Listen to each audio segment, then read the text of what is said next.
Þegar við byrjuðum að læra efnahvörf þá skoðum við yfirleitt efnahvörf sem að ganga að fullu í aðra áttina, til dæmis eins og sundrun natríumklórís í vatni sem klofna þá fullu í natríum plúsjónir sínar og klór mínusjónir. Það eru hins vegar fjölmörg önnur efnahvörf sem haga sér á annan máta. Slík efnahvörf eru þess eðlis að þau byrja á því að ganga í aðra áttina, þar að segja hvarfefnin byrja að hvarfa saman og mynda myndefnin, en svo þegar myndefnin hafa náð ákveðnum styrk þá geta þau farið að ganga tilbaka og mynda aftur hvarfefni.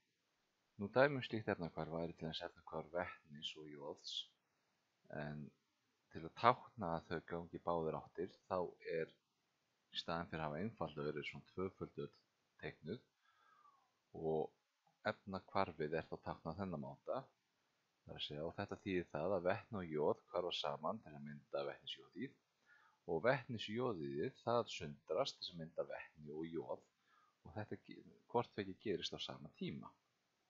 Til að skilja þetta betur getum við þá skoðað hvernig hvarfhraðinn breytist þegar hvarfið fer frá vinstri til hægri og svo annars frá hægri til vinstri.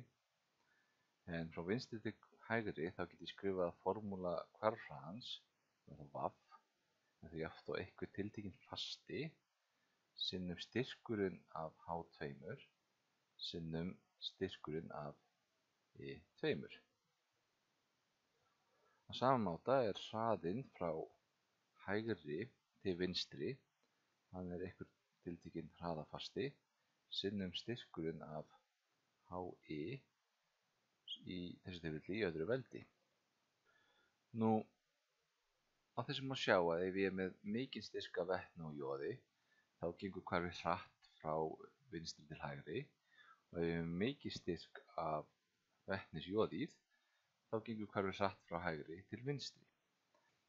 Við getum líka séð að á einhverjum tímapunkti hlýtur hraðinn í aðra áttina að verða svo sami á hraðinn í hina áttina, það er að segja að þegar styrkir H2, E2 og HE eru orðnir þannig að hraðinn í báðar áttir er svo sami, þá er talað um það að efnahvarfið sé komið í jafnvægi. Nú, ef við skoðum það þá fæ ég að hraðafastinn 1 sinnum H2, styrkurinn H2 sinnum styrkurinn af J2 er það jafnt og hraðafasti 2 sinnum styrkurinn af HE í öðru veldi.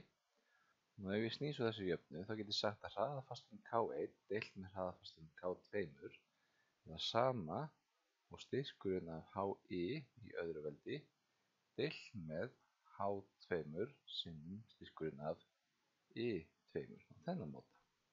Nú þetta hlutfall er K1 deilt með K2 má ég þá skrifa bara sem einn fasta sem er þá K og þá gefur það mér jafnvægisformið fyrir þetta hérna tiltekna efnahvarf.